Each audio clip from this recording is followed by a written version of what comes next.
अच्छा, चलिए आज कानून की किताब के एक पन्ने को पलटते हैं। कभी सोचा है कि जब अदालत में जज साहब किसी के खिलाफ कोई फैसला सुनाते हैं, तो उस इंसान के पास क्या अधिकार होते हैं? आज हम कानून के एक ऐसे ही छोटे से लेकिन बहुत ही मजबूत वाक्य को समझने की कोशिश करेंगे। तो चलिए एक पल के लिए अदालत के उस कमरे में चलते हैं। कल्पना कीजिए कि कोई व्यक्ति वहां खड़ा है। देखिए, ये एक ऐसी स्थिति है जिसका सामना किसी को भी करना पड़ सकता है।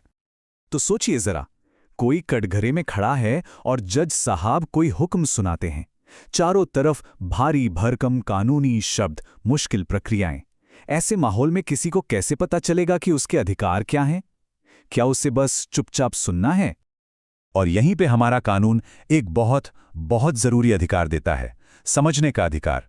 ये कानून का एक बुनियादी सिद्धांत है कि न्याय सिर्फ होना नहीं चाहिए, बल्कि होते हुए दिखना भी चाहिए, और सबसे जरूरी, समझ में भी आना चाहिए।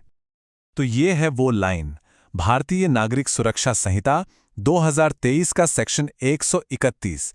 ये कहता है, उसे वो आदेश पढ़कर सुनाया जाएगा, या अगर वो चाहे तो उसका मतलब उसे समझाया जाएगा। मतलब बहुत सीधा है, या तो पूरा का पूरा कानूनी ऑर्डर सुनाया जाएगा, या फिर अगर कोई डिमांड करता है तो उसे आसान भाषा में समझाया जाएगा कि इसका असल मतलब क्या है। हाँ, एक बात और, ये जानना भी दिलचस्प है कि ये नियम हर केस में लागू नहीं होता। ये खास तौर पर सुरक्षा आदेशों के लिए है, मतलब वो आदेश जो समाज में शांति और अच्छा बर्ताव बनाए रखने के लिए दिए जाते हैं, जैसे किसी को किसी खास जगह से दूर रहने के लिए कहना। तो इसका असली मतलब क्या निकल कर आता है? मतलब यह है कि कानून सिर्फ एक फॉर्मेलिटी पूरी नहीं कर रहा है, वो असल में समझने की ताकत दे रहा है। ये सिर्फ एक प्रक्रिया नहीं, बल्कि एक अधिकार है। तो कानून समझने में मदद कैसे करता है? इसके लिए वो दो रास्ते देता है। आइए इन दोनों रास्तों को जरा और करीब से देखते हैं। यहां देखिए, दो विकल्प साफ साफ दिख रहे हैं। एक तरफ है पढ़कर सुनाना, मतलब जो भी कानूनी भाषा में लिखा है उसे हूबहू पढ़ दिया जाएगा, और दूसरी तरफ है सार समझाना, यानी उस आदेश का असली मतलब क्या है, उसके मुख्य बिंदु क्या हैं, ये सरल शब्दों में बताया जाएगा।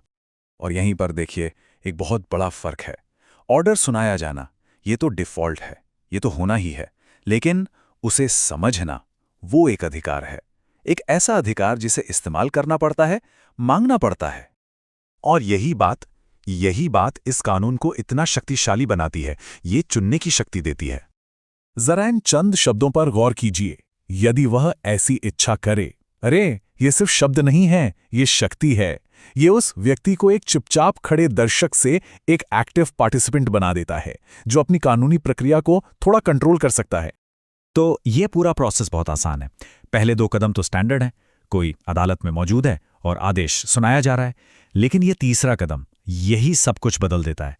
जैसे ही कोई सफाई मांगता है, तो वो प्रक्रिया को अपने हाथ में ले लेता है। बस एक इच्छा पूरी प्रक्रिया का रुख बदल सकती है। तो क्या ये बस एक छोटी सी कानूनी प्रक्रिया है? नहीं, बिल्कुल नहीं।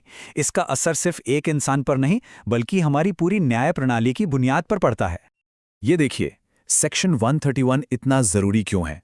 ये पक्का करता है कि किसी को सिर्फ फॉर्मेलिटी के लिए नोटिस ना मिले, बल्कि उसे सच में समझ आए। ये सिस्टम में आम इंसान को एक आवाज देता है, और जब लोगों को समझ आता है कि क्या हो रहा है, तो उनका न्याय प्रणाली में विश्वास भी तो बढ़ता है। तो कुल मिलाकर कानून का ये छोटा सा प्रावधान एक साधारण सी कार्रवाई को समझने की गारंटी में बदल देता है। ये उस सिद्धांत को सच करता है कि न्याय सिर्फ होना नहीं चाहिए, बल्कि होते हुए दिखना और समझ में भी आना चाहिए। तो एक सवाल के साथ इस चर्चा को यहीं रोकते हैं। किसी भी बात का साफ होना कोई सहूलियत नहीं, बल्कि हक है। जरा सोचिए, कानून में दी गई ऐसी छोटी छोटी बातें ये पूरी न्याय व्यवस्था पर भरोसा बनाने के लिए कितनी जरूरी हैं।